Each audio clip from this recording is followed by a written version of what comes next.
আমারে যে উহুদের ময়দানে দান দান শহীদ করে রক্তাক্ত করছে তুমি শোনো নাই? আমি যে 14 দিন পেটে ক্ষুধার তাড়নায় পাথর বাঁধছিলাম উম্মত, তোমার মনে নাই? একবারও শুনো নাই আমার ক্ষুধার কষ্ট, আমার পিঠের ব্যথা, আমার দাঁতের ব্যথা, আমার কাঁধে 2টা কড়া ঢুকে গেছে উম্মত। আমার ঘরে 3 মাস আল্লাহর নবীর স্ত্রী আয়েশা বলছে, আল্লাহর কসম উম্মত, নবীর স্ত্রী বলছে 1 ফোঁটা চুলায় আগুন জ্বলে নাই।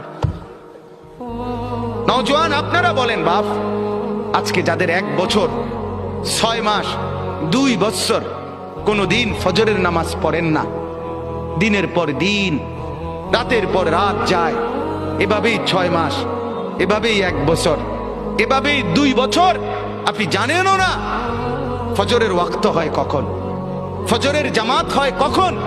মেরে মুহতারাম, আমার ভাই, আমার বন্ধু,